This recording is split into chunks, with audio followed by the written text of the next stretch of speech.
to begin.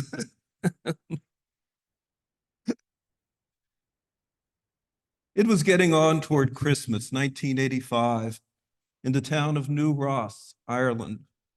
Bill Furlong, the town's coal and timber merchant, was fretful. If the cold continues like this, the tires of his delivery truck won't last the winter. She's on the road every hour of the day, he told his men. We could soon be on the rims.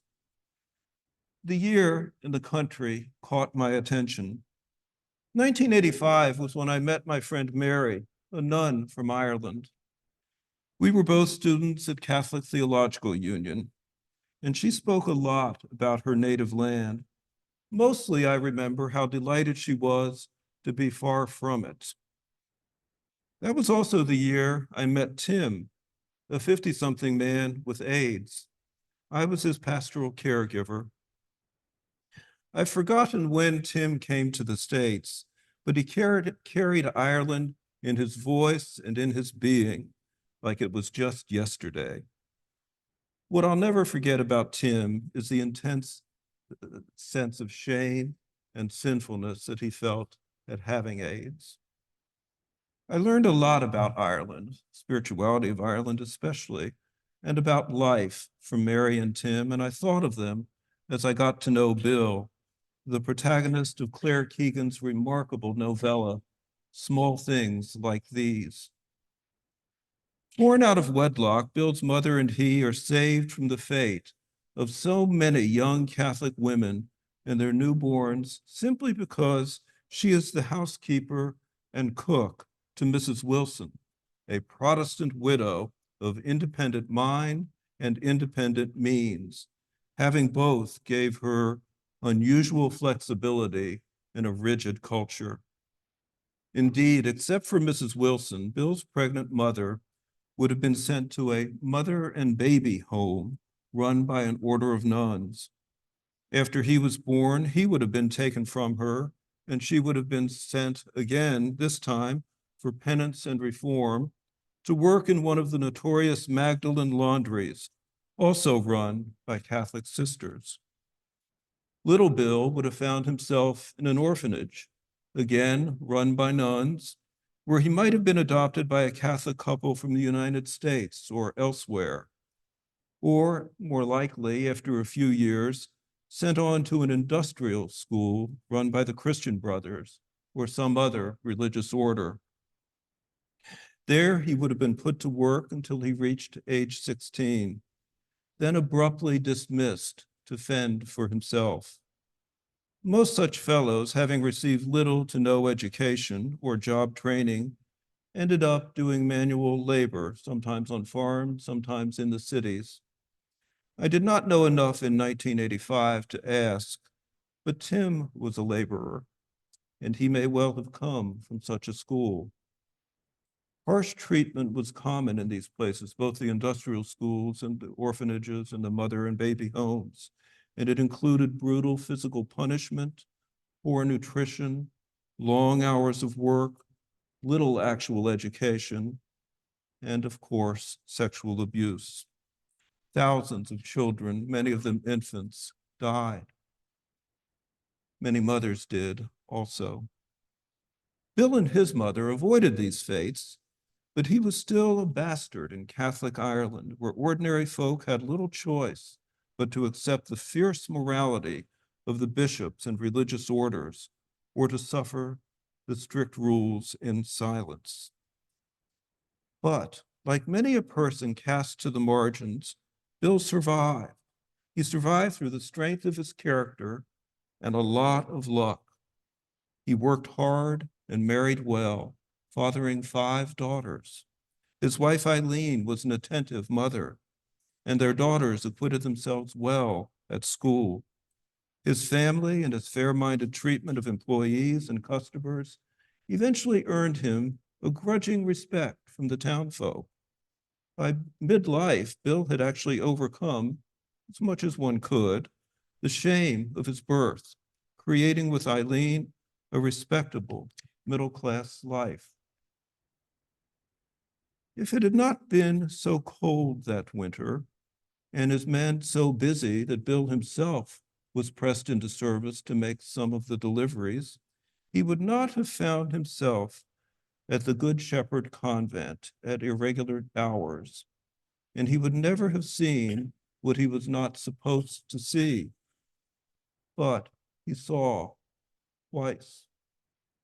The Good Shepherd sisters ran St. Margaret's, the school his daughters attended, from their sizable property sitting high on a hill above the town. And they also operated a Magdalene laundry. The first time he saw, he was delivering a load of coal a few weeks before Christmas and accidentally encountered a group from the laundry, on their knees, hard at work, polishing a convent floor. He was shocked by the condition of these girls, malnourished, ill-dressed, unkempt, on their knees, polishing a floor. One of them even asked him to help her escape. That night in bed, when he told her, Eileen responded firmly, saying, such things had nothing to do with them, and that there was nothing that they could do. And didn't those girls up there need a fire to warm themselves like everyone? And didn't the nuns always pay what was owing and on time, unlike so many who would put everything on the slate until you had to put the squeeze on, and there the trouble would come? And in any case, what do such things have to do with us? Aren't all our girls well and minded? Our girls, Furlong said, what has any of this to do with our girls? Of course, in 1985 Ireland, where conformity had replaced compassion, where self-interest and self-deception had become one, Bill would soon come to realize how intertwined are the fates of his girls and the laundry girls. His next trip to the convent came the Sunday before Christmas. The Sunday delivery was unusual, of course, but what choice did he have? He reasoned. Monday was fully booked. Tuesday was Christmas Eve. He couldn't leave the sisters without heat on Christmas Day. They wouldn't be expecting him, so he'd just dump his load in the coal shed and make it home in time for Mass. When he got there, he struggled with the shed's frozen bolt, but eventually got it open. And what he saw shocked him to the core. A teen, shivering and unkempt, excrement on the floor near her. He knew she'd been there longer than just that night. He scooped her up and took her to the convent, where the Mother Superior received him before a freshly lit fire in the nun's parlor. A formidable woman, she feigned compassion, and then she showed Bill her brass knuckles and velvet gloves, noting how well his daughters are doing at St. Margaret's before handing him a cash-filled envelope, his Christmas gift. Until these two incidents, Bill had not paid much attention to the darkness at the heart of his town and his religious institutions. But now he has seen into the abyss, and he can't look away. He understands the Mother Superior's threat and bribe. Cross me, cross the church, and you will pay. Your daughters will pay. It's only people with no children that can afford to be careless, Eileen had reminded him. Not only his well-being, but that of his wife and daughters is on the line. And the girl has a name and a story. While he was there, Bill had learned where she's from, and he had learned that the nuns had taken her 14-week-old son from her at birth. And he knows the fate of this mother and child easily could have been his fate and his mother's fate. He has seen what others agreed not to see, and he can't unsee it. Nor can he push the girl from his mind. That Christmas Eve evening, as he makes his gift-giving and buying rounds in town, he stops in to visit with Mrs. Kehoe, the proprietor of the town's diner. She has heard of his morning encounter with the Mother Superior and reminds him, can't I count on one hand the number of girls from around here that ever got on well who didn't walk those halls, the halls of St. Margaret's. Bill bids her goodbye and continues his walk, his soul guiding him, almost against his will, toward the convent, hoping that when he reaches the coal shed, he will not find Sarah Redmond locked in it again. But he does. And so Bill has reached a crossroad, his choice agonizing yet clear. It will cost him, and not only him. Recognizing Christ in the barefoot, ill-clad child, he takes her to him and retraces his steps, walking from the convent complex with its darkened windows, past the brightly lit windows of the well-to-do, filled with joyful children, right through the town's bustling, still crowded streets, with people on their way home. They stop only at the manger as they head for his home.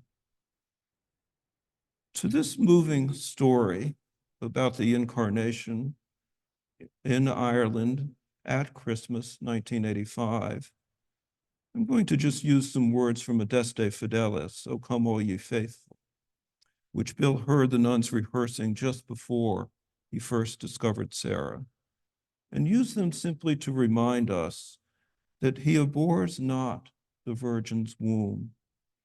Christ embraces everything human, as we are called to do as well.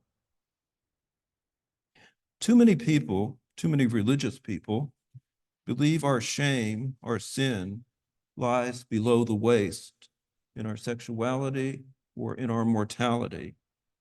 They are wrong. W.B. Yeats, the greatest of the Irish poets, got it right when he wrote, "Love has pitched its tent in the place of excrement." Shame lies elsewhere for us human beings, in the heart, and it's revealed when we worship Christ in the lovely mangers of our churches and homes, but fail to recognize him in the bodies of children maimed by war, in women and men, including Tim, whose souls have been broken by immoral moralities, in families fleeing across borders in a desperate attempt to escape the violence of their homelands. Our sin is revealed when we do not see Christ in every living thing, the birds of the air and the fishes of the sea, our neighbor, our planet, ourselves. Afraid to be vulnerable, too often we acquiesce, and sometimes we actively participate in the crucifixion of the vulnerable, which is to say, we crucify Christ. Palestine 2,000 years ago, Ireland 1985, our world today. The choice to see with the eyes of the heart, to act from what we've seen, knowing we will pay a price, is forever difficult. Yet it is what defines every life in every time. May the light that is Christ pitch its tent in us and overcome every darkness and fear, so that we may see that we and all creatures are a crown of beauty in the hand of the Lord.